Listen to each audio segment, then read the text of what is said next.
So, welcome to the RPG World Builder. If you are new to joining us, of course, I am working on a campaign I had been designing. Now, originally I designed this campaign for Pathfinder, but now I am adapting it to both Pathfinder and D&D. So, I am fixing up the Pathfinder version. I'm also adapting a new D&D version of it. It's technically going to be 6 adventures when we're done, but I only completed the first adventure and part of the second one. Most of the second one. So we're going to probably try to finish and fix up the first one, and then we'll work together to finish and fix up the second one, and then hopefully after that I can dive into designing and building the third one together. You know, when we finally get to it. But for now, I'm doing a little different. I've been working previously on the city and the castle of Evain. And this week, rather than doing Evain, which you do not see here, we're doing a earlier section of the adventure. Previously in the adventure, our player characters had been exploring the valley. And yes, I'm going to have the headphones on just in case someone wants to have some kind of notification. It will notify me in my ears. You know, in case we get a follow, a subscription, anything like that, I can announce it on stream. That's what I hadn't been doing. So, this information here, I'm not going to play around with right now. The basics of exploring the valley. This is what I originally had for random encounters and stuff, which I'm going to probably pull out and junk a lot of this. Some of the descriptions of the areas will stay the same. That's going to be the important thing. Now, like, we could actually look at this. It also talks about the rivers. And then we're going to talk about the Hidden Grove is the one we're going to work on today. I'm going to work on for about an hour of editing the Hidden Grove. I know we're starting a little late, so we'll probably go a little after 5, maybe a little more than an hour. But there are some things we can look at and mention here, which we search. So, once the PCs have explored their castle, they want to explore the nearby areas in the valley. Random encounters are described in the bestiary section. And we're having a stream niece visit. I don't think you should head down here when you're in your Elsa dress, because you could get it caught. There's a lot of stuff to get caught on. You want a high five? What's up? Just want to check in with me? Cool. You want to go watch your Trolls movie downstairs? Oh, paused it. Okay. Well, be careful of your little thing. She's got this cute Elsa dress, but it's got this thing that travels behind it that gets hooked on. I helped her with it. So, adorable. And Stream Cat's over there, hanging out. Anyway, random encounters are described in the bestiary section, which is, I guess, an important thing that we can keep the same. There will be a bestiary section. Random encounters will be described there if you would choose to use them. I originally said the PC should have random encounters to represent the dangers of the wild.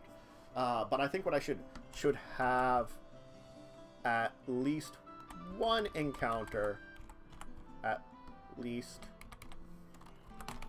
one encounter.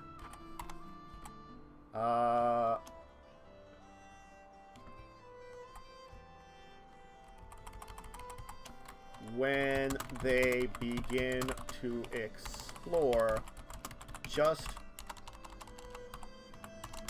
to get them familiar with the fact the valley itself is very dangerous. There we go. So, this is just a basic thing now. Rather than having a random encounter, I'm saying plan for a single encounter. What encounter that will be up to the DM or the GM if you're playing Pathfinder. It could be one that's very simple, one that's very difficult. And like a lot of random encounter charts, there will be a little give and take, which I do have to edit the random encounter charts. I did have them built previously, but those are going to need heavy editing. Each creature they may encounter is aggressive and try to grow. They may encounter is aggressive and will try to kill them. Even the smallest creatures seem to be filled with anger. This is good information. Each of these areas can be explored at any time in this adventure, but it's recommended that they travel to them. What is this? Each of these areas can be explored at any time in this adventure.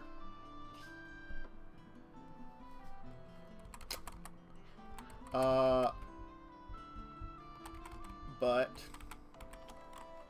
these ones in this section are the easier areas for them to gain some experience and familiarity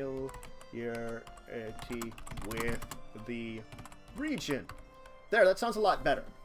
So each of these sections can be explored anytime in this adventure, but these ones, the ones in this section. The ones in this section are easier for them to gain some experience and familiarity with the region. It will allow them to be at least level 2 before the next part. If they have not reached it yet. Each of the hours should add to the PC's knowledge of the world they have and give them a few items that might help them. This is the really first foray into the valley and should be treated as the wonder of exploring a strange new land. The PCs don't usually have to worry about getting lost. They might lose track of where they are exactly, but the walls of the valley are almost always visible and unique. This means they should always know which way north is. Important things. The plains. The plains which surround the castle are tall grass. They go as far as waist to stomach on the average human, makes traveling for small creatures difficult. The area tends to have the most wildlife. So we're not going to say anything about encounter rate, because I said something about encounter rate here.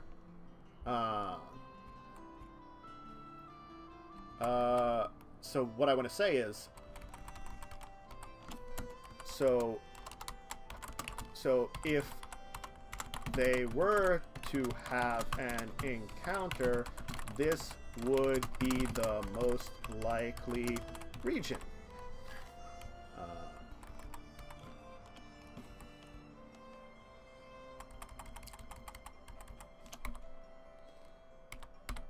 The grass is thick, but easily passed through.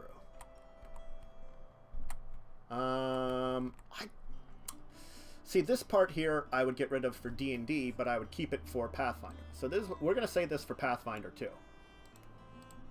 So I'm going to go over to the Pathfinder one and correct it. You know, put my little change in here. But this little section here, we get rid of it for D&D. Okay. Northeastern forest. Let's talk about that. It's the thickest and largest forest area. It would be described as a dense forest. The trees tend to be the same size with a few massive trees. Reduce the percent to 10%.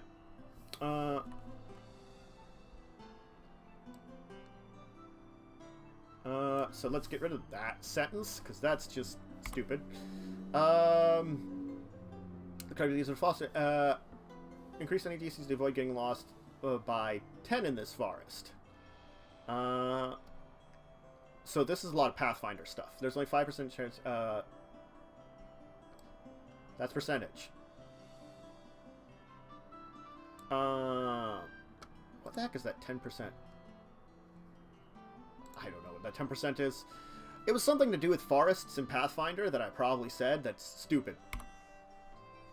Most of the creatures in this forest avoid encounters are far less aggressive than the creatures in West Valley. This is an important statement. Okay, so this will be the Pathfinder version of it. There we go. We've just did the Pathfinder version of the Northeastern Forest. Edit it out. But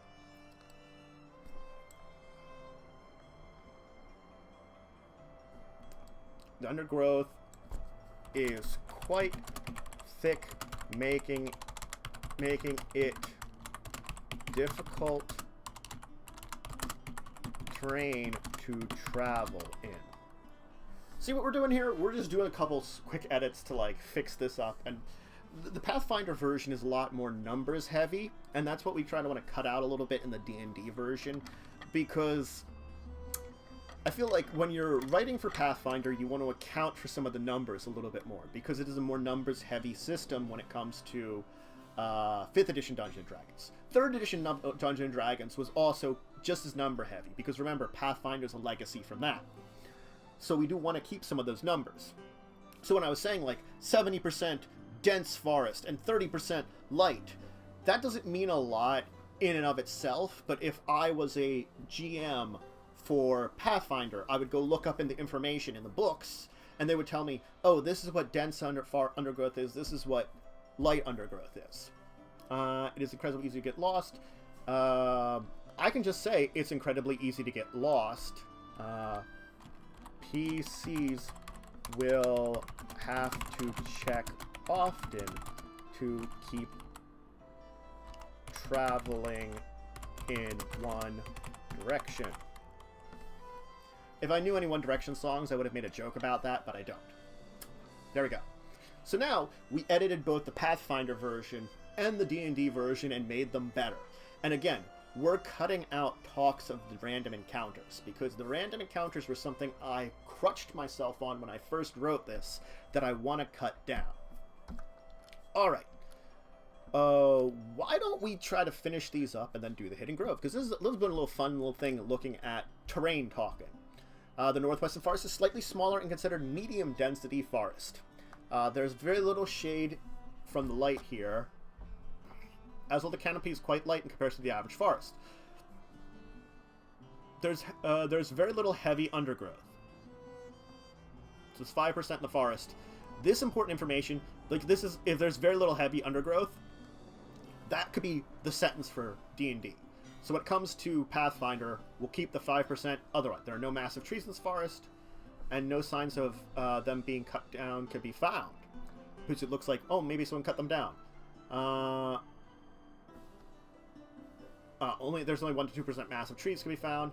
Staying or traveling in this forest is very dangerous.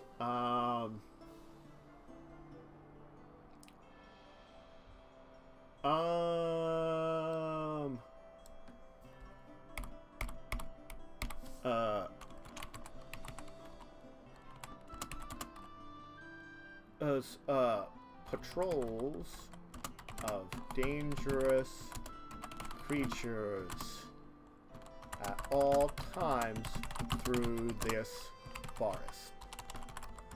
See what I did there now? I changed a little bit. So this will be the Pathfinder one. We removed, again, some of the talk of random encounters. But now let's go in here. There's very little heavy undergrowth. Consider traveling through here. Normal movement. As you can hear my niece screaming in the background. There are no massive trees in this forest. Higher than the rest. And no sign that Annie ever grew there. There we go. Pretty simple changes. It doesn't sound like a lot, but we've removed focus once again on random encounters, and we just add a little bit of details, which sounds a lot better now. So you can see how, like, I removed the numbered part of the detail, but still kept detail in there.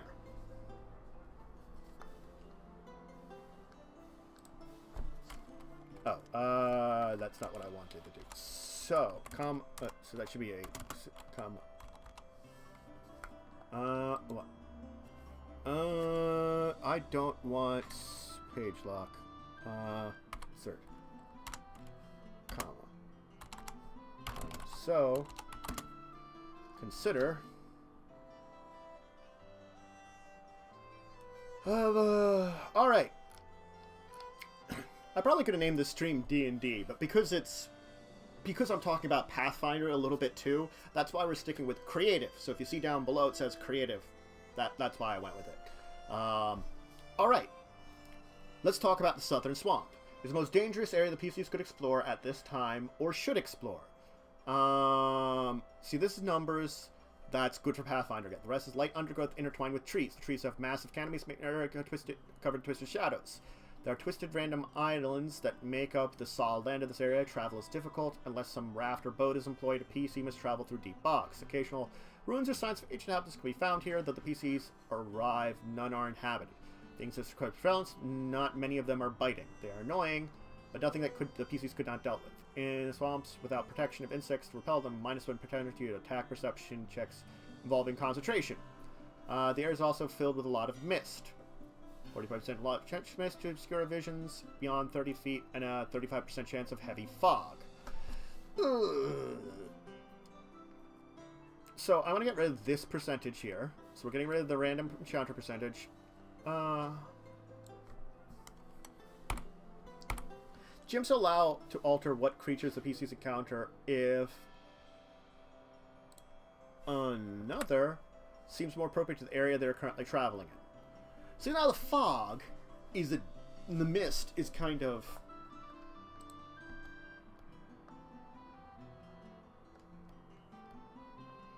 yeah, I gotta play. Well, I can switch it over right now. Maybe that'll help.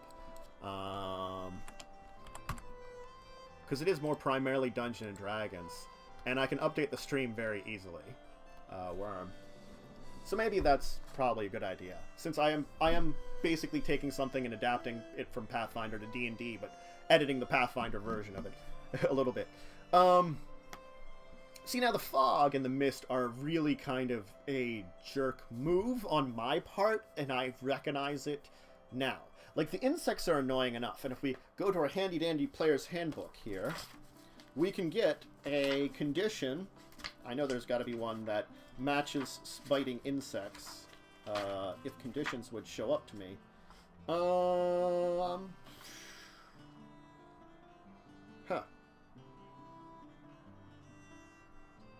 What would be a good one?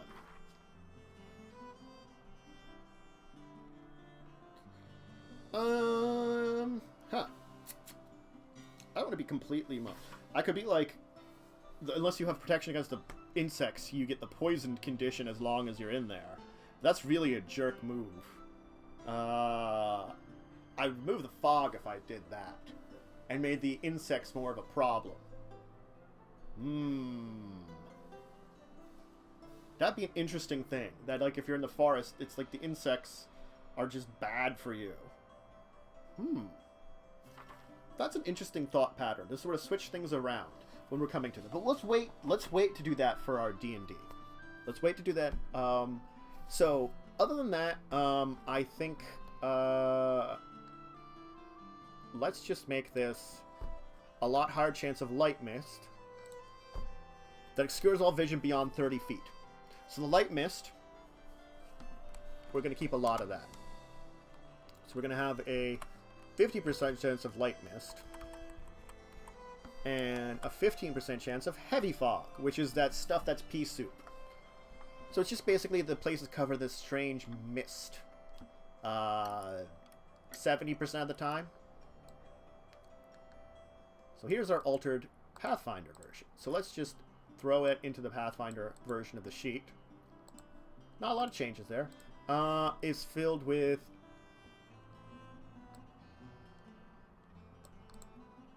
the area is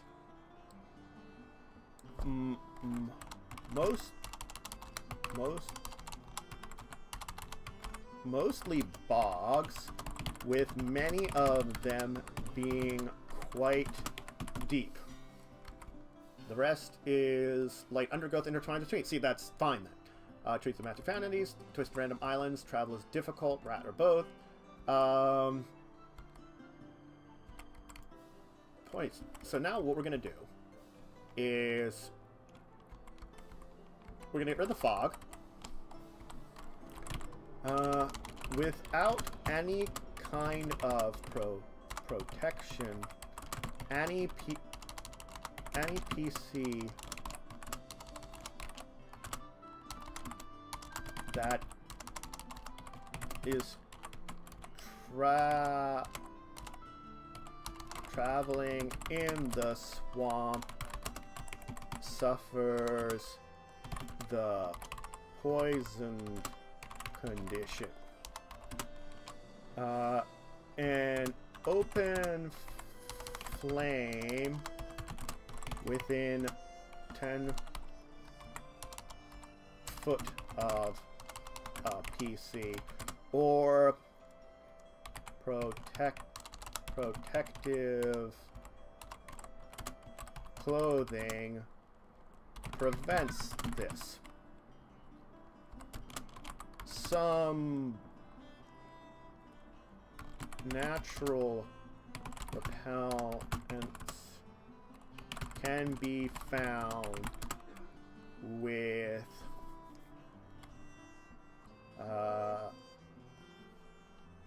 in the area if for. So what did I just do there? I made that there's a major disadvantage to traveling in the swamp. It's filled with insects, which are kind of biting,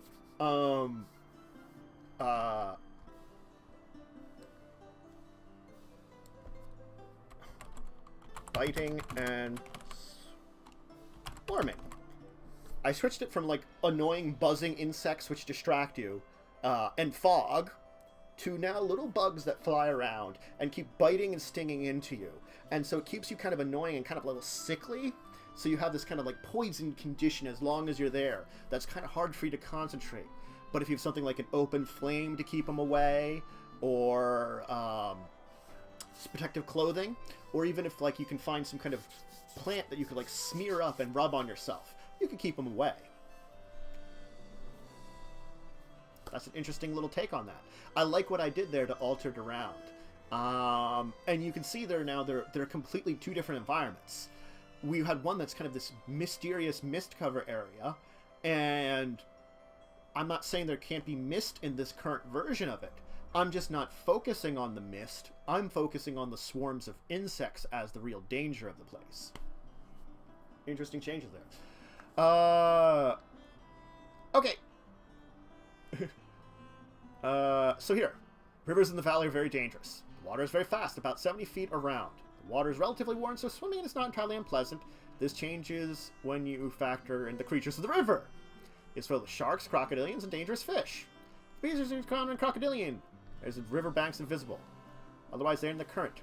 A few waterfalls in the valley are usually around 100 feet tall, but the ones on the edge of the valley are as tall as the valley walls. Assume at this point that when a creature tries to swim across the river, will have a hard time, and if they persist, they will encounter other creatures of the river. I'll give them a chance to avoid these dangerous creatures if they wish to. The rivers are meant to be an obstacle, not a death trap. We kept it really simple there. This is perfect for Pathfinder. The enchantment with the crocodilian.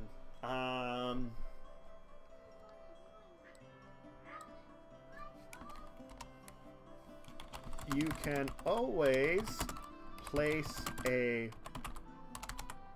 crocodilian on the banks of the river to discourage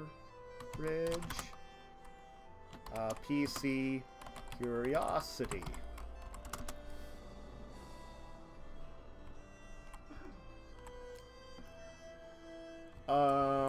That's it. So I don't need to otherwise the current.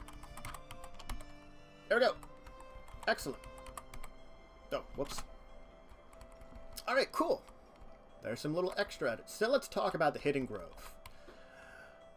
Alright. So, I have special encounters in here, which I might want to edit the encounters and just have them something that you have a capture. So, here's the storyline of the Hidden Grove. Many centuries ago, Kalnikor got out a group of treants to this land. Most died in the madness, but the oldest and strongest resisted. The one now known as the Life Father took root in the northeastern forests. Magic spread to the forest, making it grow and flourish. Since then, the grove and the forest have become a haven for the Fae of this land. The magic of the Life Father protects them from the madness. The streams that wind throughout the forest and the grove trickle out from the old treant. The water is more pure than any that can be found in the valley. The PCs should stumble on this area by mistake. The grove is filled with tall trees, and there's only dim light. The paths are narrow and only 7 foot wide. The place should seem magical to the PCs, and they should get a sense that they are always being watched by the denizens of the place. They should be playful to all the encounters. None should be particularly deadly, though some of the creatures here are more dangerous than others.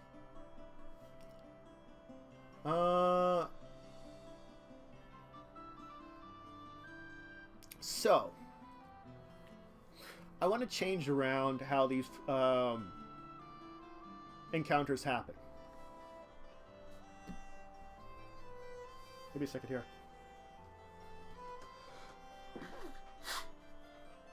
Watch me sneeze.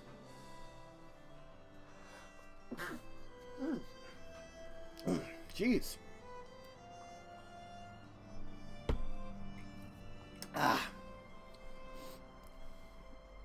So, I am going to have to pull up some information here on Firefox because, you know, D&D monster by challenge rating.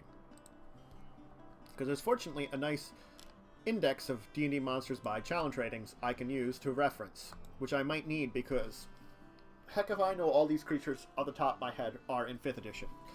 Unfortunately, I'm far more familiar with the horde of monsters that are in the Pathfinder, running it for a lot more years than D&D, you know?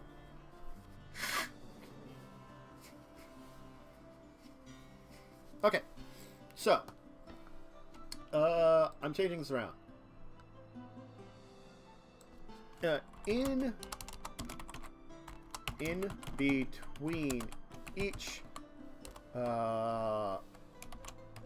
room of this place, the PCs should have one of these special encounters. Once they've encountered all, they no longer encounter special encounters. That's it. This could be the same for both Pathfinder and D&D. Bam. Alright. Now I have to figure out if pixies exist. Pixie? Do we have these? No. My kingdom for a sprite.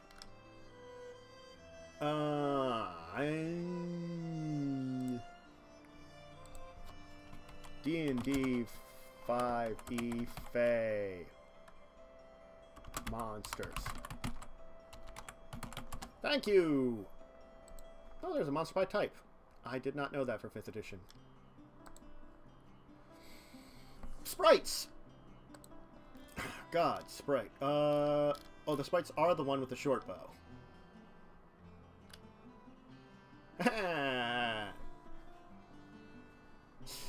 Yep. Okay. So, for Pathfinder, Pixie Hour Storm. Each piece is attacked by, from the trees by pixies. Make 1d4 hour attacks with a +8 bonus. These are our special Pixie Hours. Which type hit the PCs depends on how many arrows hit them. The first is always the sleep. Second is charm. Third is always a sleep. The fourth is a memory loss. If one of the PCs manage to resist the arrows, then nothing further comes of the counters. The pixies disappear to trees. If all the PCs they regain their sense later, find themselves covered in small writings and drawings. They also find each had 3d6 gold less than they had. So this is perfectly fine for Pathfinder. I managed to run them 200 experience if they... we can keep the XP reward. What we can do here is... Sprite... Arrows.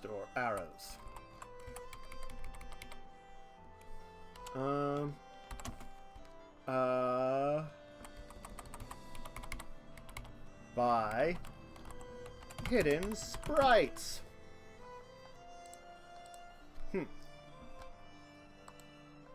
Now, sprites normally get +6 to attack. And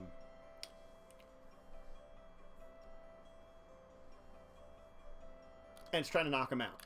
Okay, so it's the same thing of knocking them out.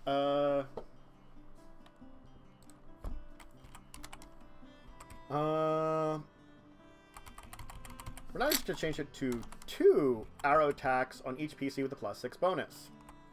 These arrows are okay.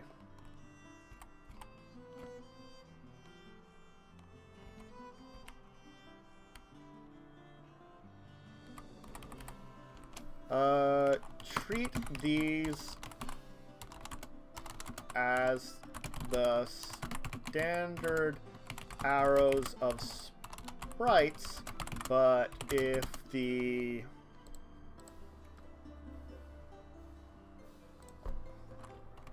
save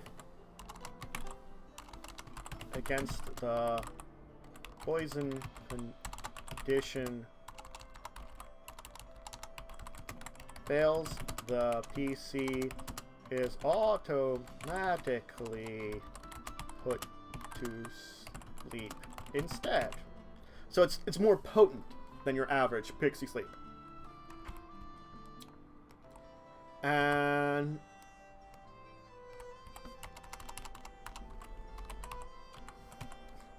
I'm just gonna make it 2 arrows, each with a +6 bonus.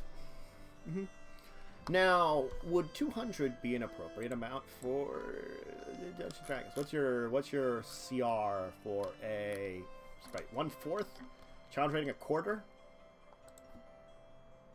I might just make this 100 experience for surviving this in this version. 100. Okay, so not quite as good, and it's still just as silly.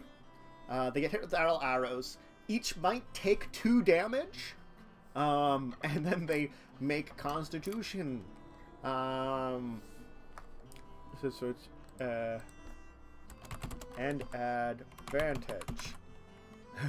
Because they're unaware of sprites shooting arrows at them. But if saves against poison condition fails, the PC is automatically put to sleep instead of needing to fail by more than 5. Yep, there we go. They steal some gold. We'll have them steal a little less gold. Grammy and Pop-Up, I bring Caesars home. Okay, thank you. Pizza, Caesars. Yep. Hey, I got pizza when I get home. They get brought home. Stream Niece has informed us. Now, Pathfinder, you around the corner see a beautiful woman. She glares at you and runs off the bridge. Treat this as a stunning glance of a nymph, put to all the PCs. So this is a pretty simple one. You can see a sexy woman, a nymph, which we don't have nymphs. We have dryads in 5th edition yet. But you know what? I don't need to actually have a nymph in 5th edition to treat it the same way. Because if we look to Pathfinder, what a nymph does, which, give me a second to get the exact rules of this. That's roll 20. That's not that's not the PSFRD. Nymph. I might just use it the same kind of mannerism as it would be. Nymph. Stunning glance. Stunned for a number of rounds. Which... Yep.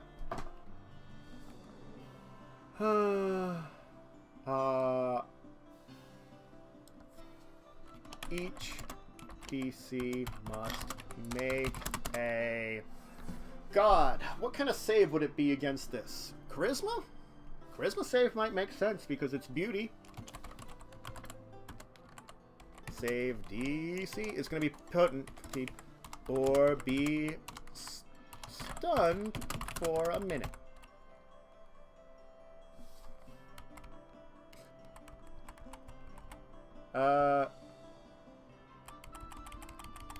And we're not going to call it a nymph. We're going to call it a nymph in the title, but we're not going to call it a nymph in the section there because, again, we're D&D, we're not Pathfinder. Searching it. Deal with Fae. Now, we don't have leprechauns, I believe, in 5e. They encounter a tiny man emerging from the creature greets them, but plans to trick them and earn a few ghost pieces.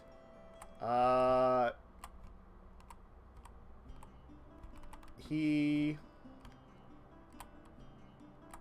Like in the original, he's a leprechaun. He uses major creation to make magic island and detects this magical. He gives a story, explains to conjure magic on the amulet. But then he tried to sell or trade the amulet to the PCs. He will trade it for another magic item or sell it for 1,000 gold pieces. In a few hours, the item disappears because it's a major creation and because leprechauns are dicks. They can refuse the deal very easily.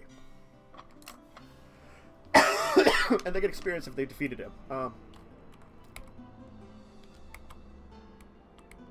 He creates an item that looks like a magic amulet and detects as magical. And what does it say? Appears magical.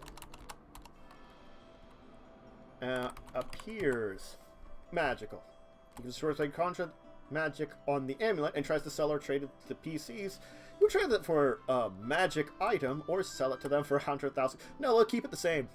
He's 500. After a few items, the item disappears through the tiny man's ruse. They award them 600. Award them 600 experience. Basically, I'm removing again the fact that this is a leprechaun because we don't have a leprechaun in 5th edition, and just having it being like a little tiny fey man. Dangerous animals. I don't think there is a dire boar in 5th edition. Once again, we are stuck with the... There's probably not that. Is there like a giant boar? There's a giant boar. That's right. So in this one, you encounter a giant boar. A dire boar, I mean. Creature's defensive but not to handle animal check will calm the animal. So let's reduce these DCs here on the Pathfinder one.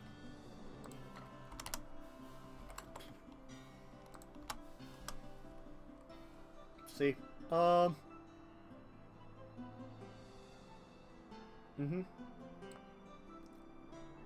We made it easier.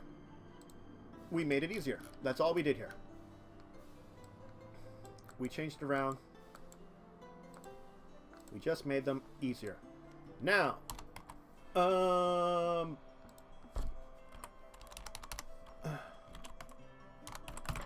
giant boar. It's animal handling at this point in time.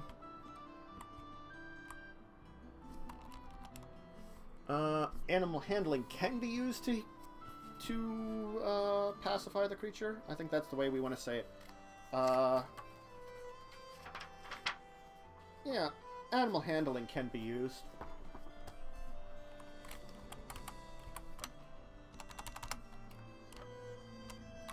Animal handling can be used to calm the creature. A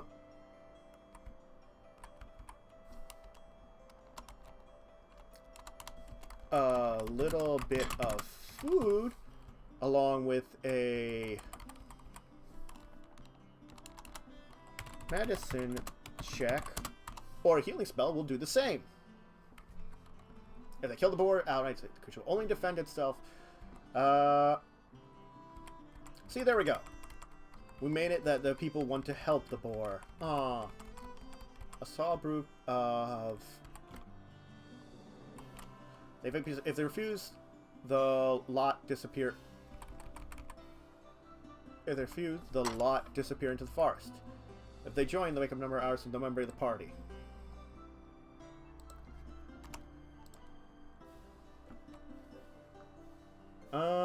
Okay. They give him a gift otherwise.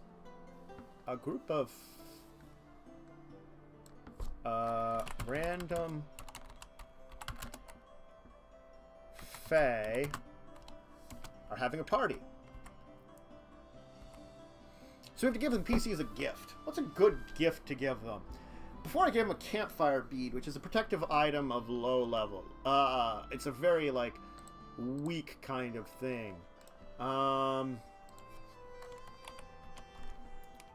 D magic items.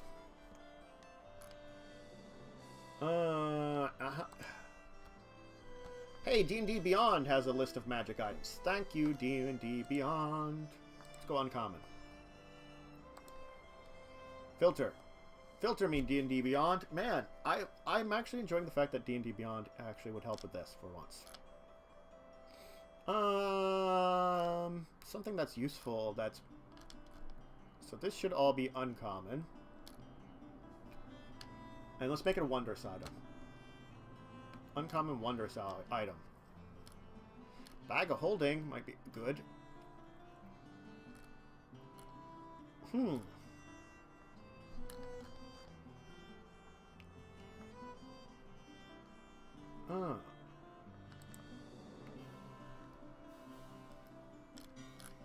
There's plenty of uncommon ones. There's 4 levels of uncommon ones. Guess what? That makes it pretty easy. Man.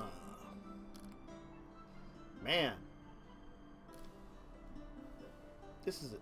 See, that's the thing is, like, when I looked through originally and you found, like, something helpful here or there, you find things that are interesting. And you're like, oh, that could be helpful, but you don't want to, like, necessarily be too helpful. And that's where I'm also coming in with here. What do I want to give that would be helpful to the PCs here, which would make a little sense as a gift, but not be too much? Not a lantern they're revealing. They would never give that kind of thing. What's a good item? Man. When you have a question and nothing jumps out at you as having the same kind of thing.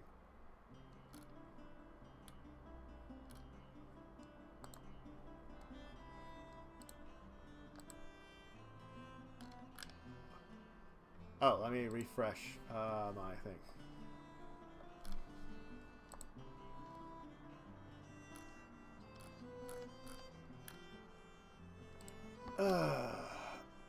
D&D Beyond asking me for charges for a drift globe. Really? Really, D&D Beyond? Why are you saying DMG? Because I shouldn't have it? Because I can't see it? Because... What? You're sending me the marketplace. Dust of Disappearance too? No, not with the Dust of Disappearance. Only with the Drift Globe. Because reasons. Okay.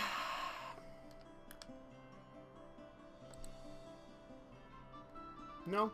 No, they don't like that one. So... I have slight bits of complaint.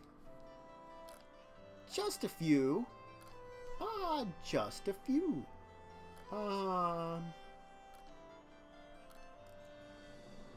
You know what? One of them can have a decanter of endless water.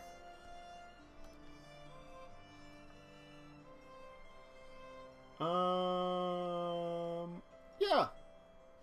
That'd be kind of interesting one. A decanter of endless water. It helps. Sure. Decanter of endless water as a gift. Sure. You get drunk with the Fae. Give me a second here, folks. Apparently I'm getting a call.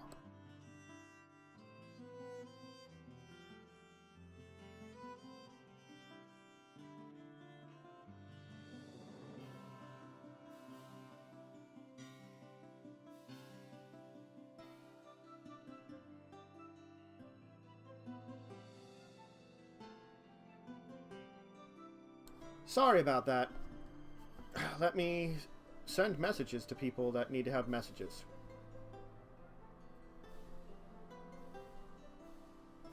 Okay. Taken care of. Hopefully. I don't know. So, we have this whole list of places that I originally had a map for.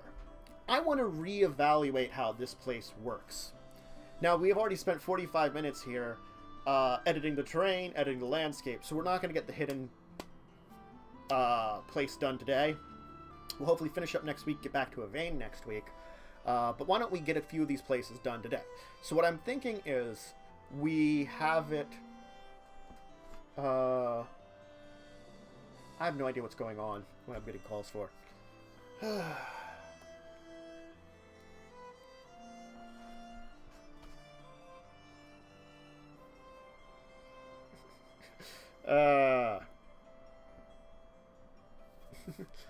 So, what I want to do is, we have a couple of places that the PCs shouldn't reach, but I think what we should do is make this, they have the entryway, and then what we're going to say here is, after the PCs encounter, enter the entryway, you should have them encounter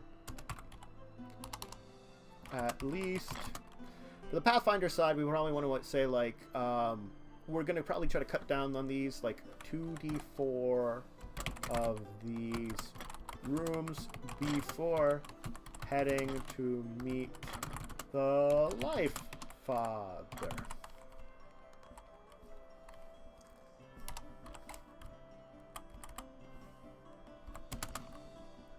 In between, they will be wandering the maze of trails.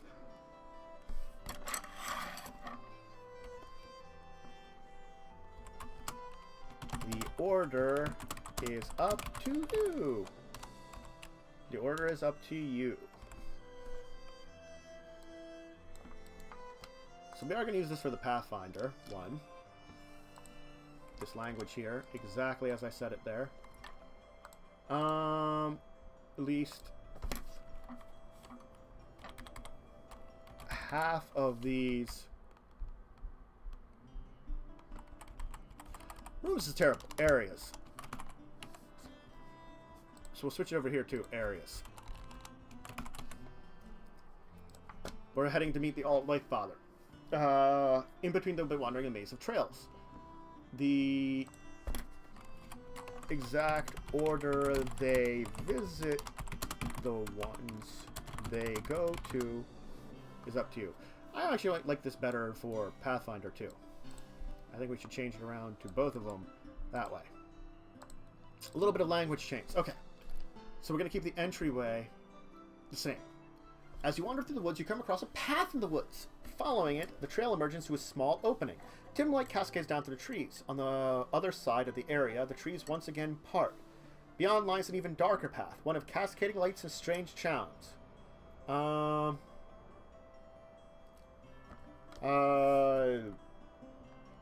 mean, I had the DC 15 perception check. We'll hear strange sounds and whispers coming down from thing, but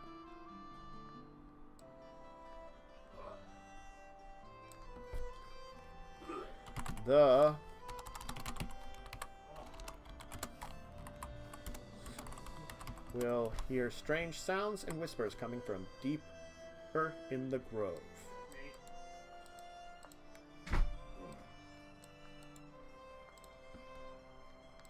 Alright, now this is one. This one here, creepy fungus. I mean, this is useless. This is just for fun. The fungus. We get rid of fungus. We get rid of fungus on both of them. We don't need this fungus room. It's a CR1 bad air hazard. If they disturb it.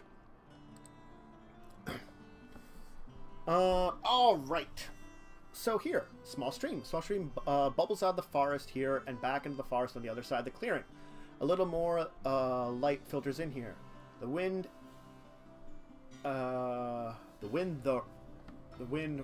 rustles? Wow.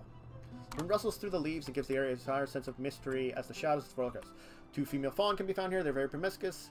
They will try to seduce the PCs, male or female. They're not very helpful in answering a few questions about the grove. They let PCs know about the fruit trees, the trap of greed, and the guardian. Otherwise, they provide no direction in the labyrinth or the trees, nor any direct help. When they're done with the PCs, they run off into the woods. And grant them experience if they make peaceful contact. So this will be just the switched around thing here. We can keep this here. This was an interesting little thing here. But for 2 female Fae can be found here. They're very promiscuous. Range at 300. Fae. Now, the 3 things I tell them about, I might keep, I might not. So we're gonna get rid of confusing intersection because that's dumb. This is once again dumb. It's sort of like we already know we can get rid of fungus, confusing intersection. Look at that.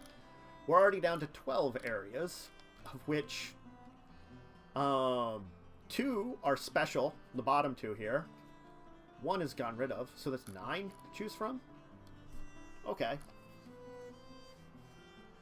So, then I made G5. A little group of wolves. It's a small cave. Enters littered bunch of various animals. No fresh kill beacon seen here. A single wolf left. Anyone in approach entrance rush out darkness or attacks.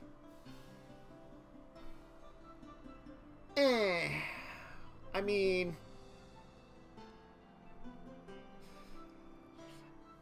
do we need wolf lair? Maybe. It would have been interesting before. I gave a masterwork chain shirt, a masterwork buckler, and a silver rapier. The watched path, it's just creepy. We don't need it.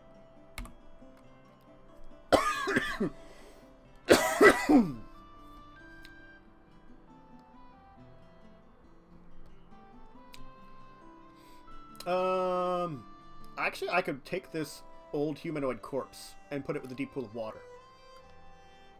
I'd get rid of the wolves entirely. We don't need to fight a wolf. I mean, the wolf fight would have been interesting, but as a single wolf, why? It's extra. It's extra. So we're going to take this treasure. We're going to copy the treasure. Delete it then. I think we're going to put it here. So this one was deep pool. There's deep pool of water. It appears there's something shiny at the bottom. The pool is unfortunately deceptively deep. Someone begins to swim down. They find themselves possibly in trouble. The bottom pool is 50 feet down. No items are just a small piece of worthless crystal. It is the first trap to kill off those filled with greed in their hearts. The bodies of foolish enough to push themselves have since long been cleared from the pool.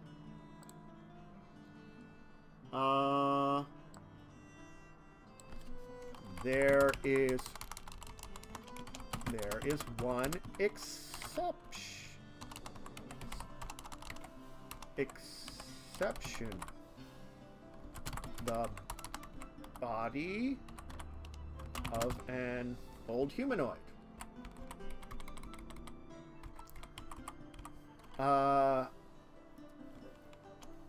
It managed to drag itself partially back up and got lodged in this bag itself out of the water and into the nearby underbrush, where it managed to remain hidden.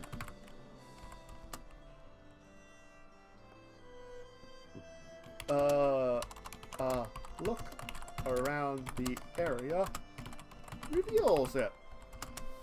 On the body is a bush. Well, this is fine for Pathfinder. This is the new Pathfinder stuff.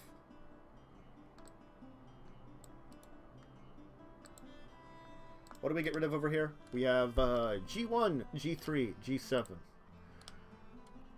G1, G3. Let's get rid of G5 and G6, of course. New treasure. Over here, the 50 foot down is fine enough. The chick is full enough. What we find on him,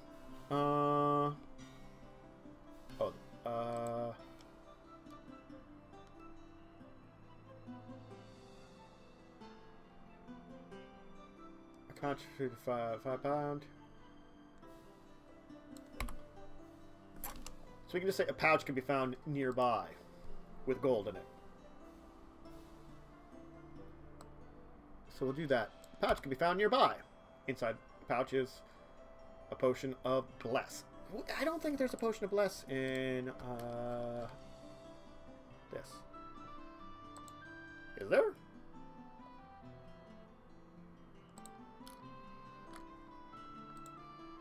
Potions. Show me potions.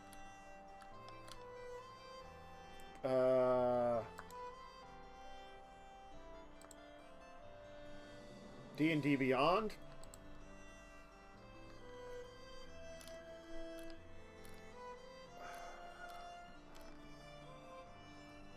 Heroism. Sure. Potion of Heroism. So it's Bless in Pathfinder, but in this one, Potion of Heroism. Sure. I can only assume that it is... It's rare. 10 temporary hit points and the Bless spell. So it's effectively what I wanted it to be, but with that. Yep, have a good nap, Worm. I'm probably going to be ending soon. I'll probably leave the Guardian, Fruit Trees, the other 4 rooms here, and the finishing up till next time. So I'm probably going to be finishing this. So we can't do Masterwork Chain Shirt, but we can just do... It's a Chain Shirt.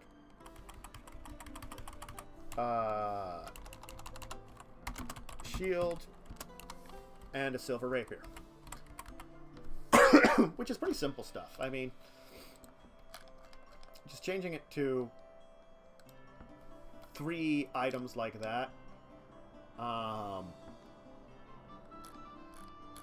can make a big difference. Because we don't have, like, the same kind of stuff in 5th edition here. We don't have Masterwork. Saying it's silver does make a difference. We can talk about silver gear. That's something to discuss. And Chain Shirt and Shield are both acceptable things. Chain Shirt's a pretty decent armor. Shield's a pretty decent thing. I don't think there's anything else that really stands out that I knew about right now, but that should be good. Alright. We are hitting about the hour mark, and I did say I would go for about an hour. So, I am going to save these current changes. Let's see. We've gone through G7 now. So we got G1, G2 because G2 was dumb. G3 was dumb. Like, we got rid of all these. 1, 2, 3, 4, 5, 6, 7. So, right now we have 7 places. 1, 2, 3, 4, 5, 6, 7. So why don't we switch this over here? It was 2d4.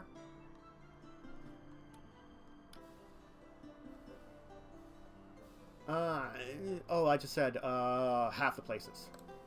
So if we go if we end up with only 7, that's fine. So we're getting rid of the creepy fungus, the confusing intersection, wolf's lair, watched path. We got rid of all those. We might keep the rest of these. The Grove, Guardian, Fruit Cheese, Illusionary Bear, Spider's Nest, Trap of Greed. We might get rid of the Spider's Nest. Only have 6 of these things. Which I said at least you have to encounter half. So we have the Small Stream encounter. Where you encounter the 2 Fey. The Deep Pool, which is a trick. Those are the only 2 we've actually finished. I might try the Grove Guardian, Fruit Trees, Illusionary Bear, and the Trap of Greed. Those 4 we might keep together. Spider's Nest, not sure about. We might keep those. But for now, that's actually not a bad combination of places. And you can see that we've originally had 14 locations, but since we've already eliminated 4 that were unneeded, that gives us down to 10. We've also streamlined how this place should run out as an encounter. Effectively, Will you hit the pool first? That might be the first thing that you come upon. That, you know, oh, there's a side part of this trail that seems to lead into a little opening. Okay, what's over here? I can see a pool of water. Or over here, oh, crossing the thing is a stream. The other stuff was less interesting that I had on here. So adding in these little edits definitely has evolved it a little bit. And we'll keep going for these. We'll finish up this next time. We should be able to next week finish this up. And then I'm going to move on to getting back to the Castle of Evain. So I will have to make sure to, I'll make sure to set that up too. So we didn't really have to, and we dropped frames. We even dropped frames now. I'm gonna have to reset my system. I didn't reset it in between. So sorry about that if you had a little bit of drop frames there.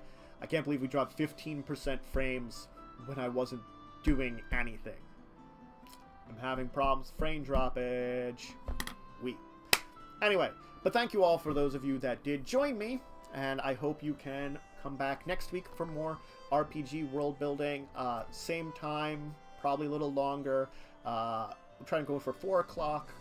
Wednesdays, 4 to 6 will be the time period I will do. Then I'll have an hour break before I join Warren for his D&D stream. And that'll be after my, I'm thinking, 10 to 1 streams of Fallout. That'll be the RPG's Day schedule from now on. Hopefully. If all things go right. So I might still get out the stuff for today, but again, I'm still recovering. So if I don't get out Hunter or Werewolf this week, sorry if you were expecting them on the YouTube side. Might still. Anyway.